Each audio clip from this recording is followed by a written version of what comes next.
And then we have exchanging gifts. Ito guys, no pain, no gain. Parang ganun yung ibig sabihin ito. Alright? Kung gusto mo maging successful, gusto mong umunlad, gusto mong umasenso, meron yung mga sakripisyo na kailangan kang gawin. Pag-effortan mga kapiksi.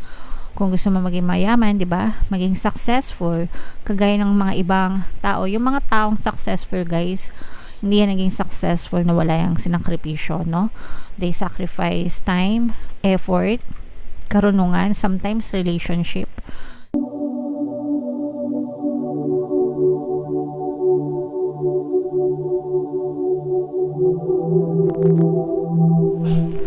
Hello guys, hello Sagittarius, welcome back to Pinoy Pixie Tarot. Ang pamagat ng episode natin for tonight is OOTM, Oracle of the Month, para ngayong February, para sa Sagittarius, Sun, Moon, Rising, Sign, and Venus.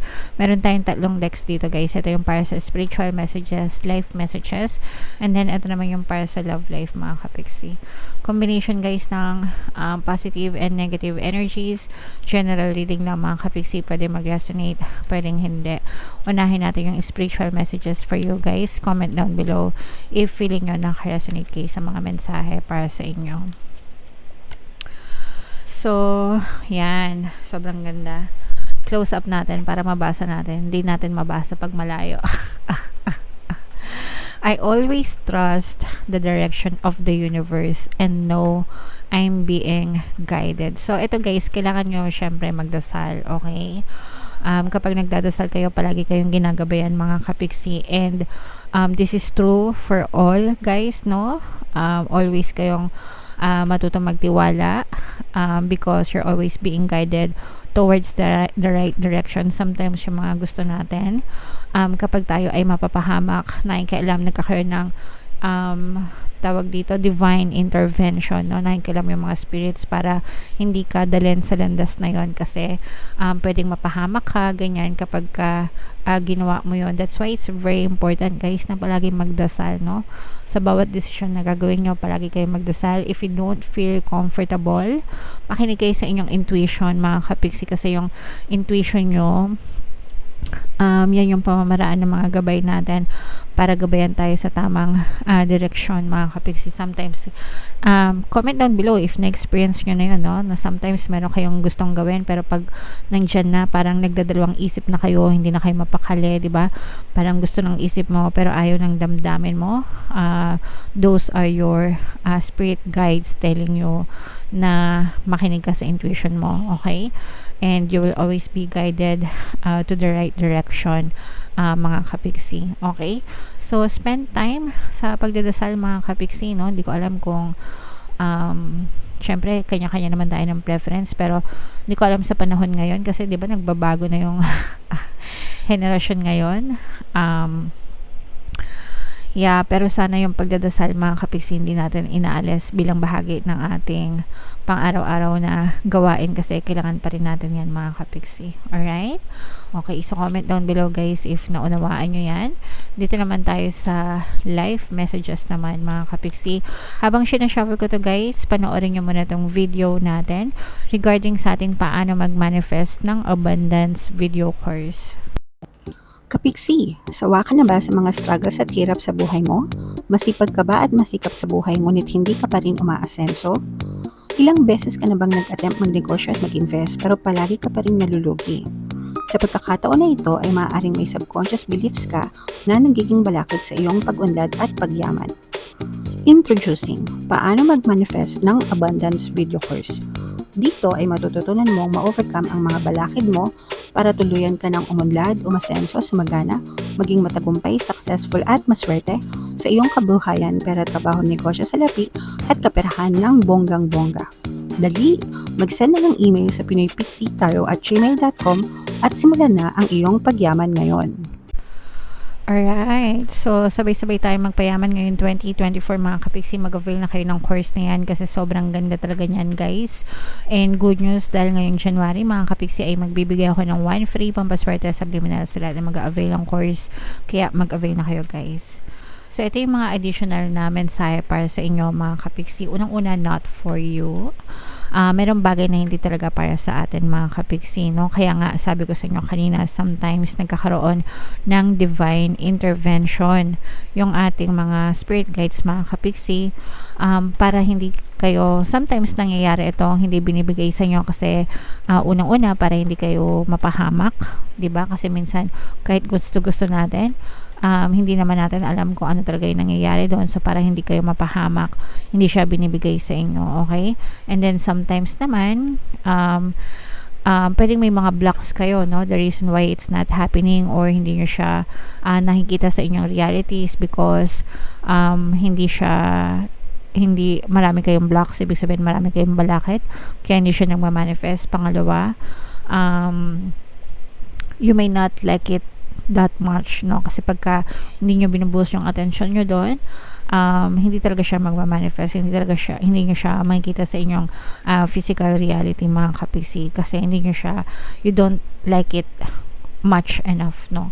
Para isip-isipin nyo siya, di ba? Parang jowa lang. Kunwari, jowa.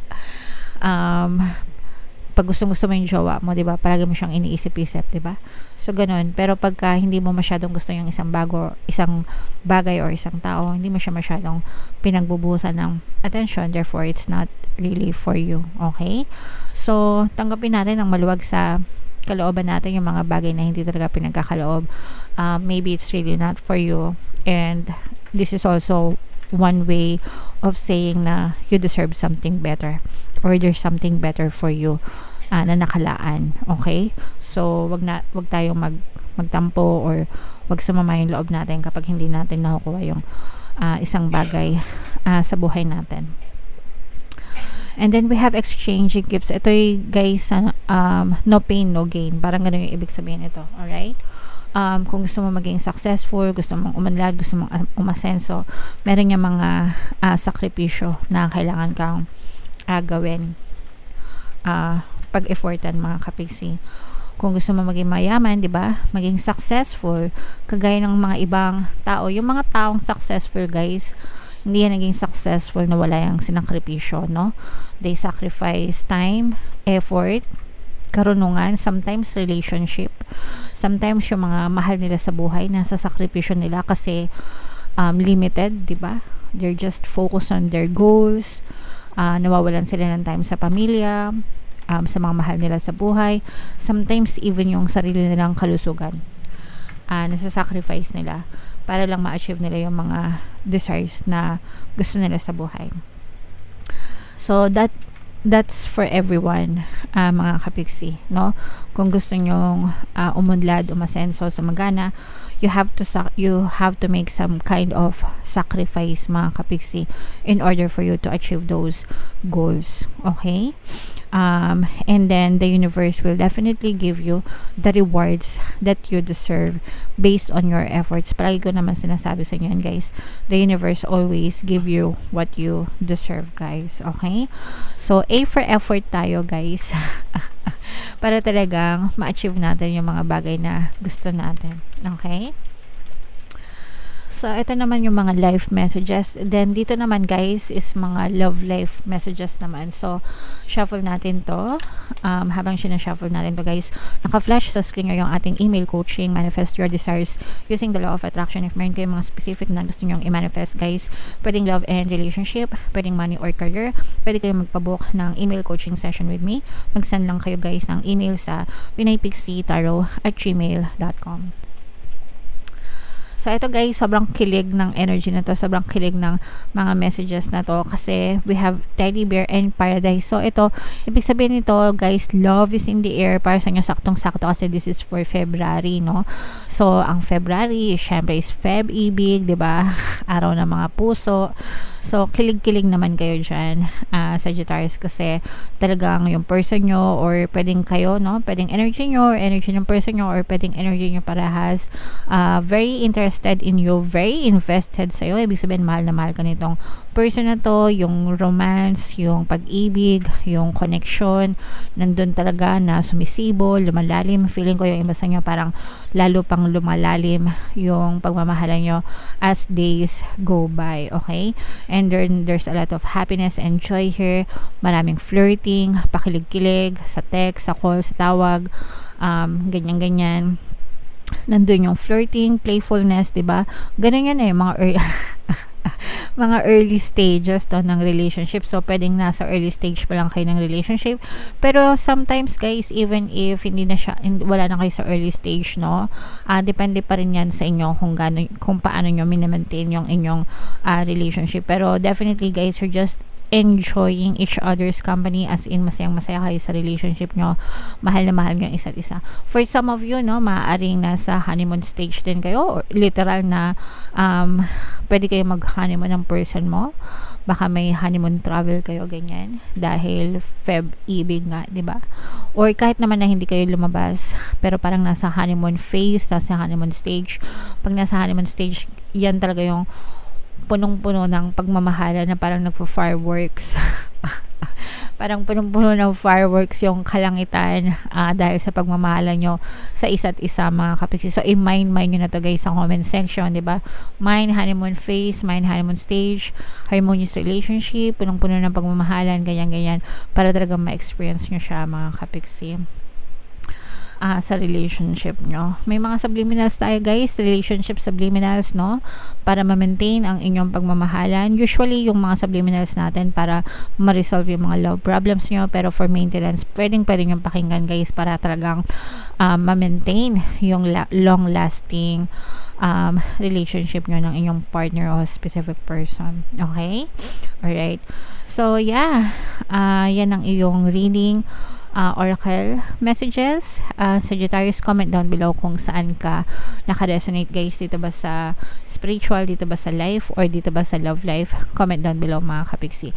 Ito yung ating mga pampaswerte subliminal guys. Pakinggan nyo na para maging maswerte kayo. And ito naman yung ating success stories ng paano mag-manifest ng abundance video course. Click here to subscribe guys, and click here to join our membership program. Thank you for liking, sharing, and subscribing. See you again next time. I love you all guys. Have a nice day. Bye bye.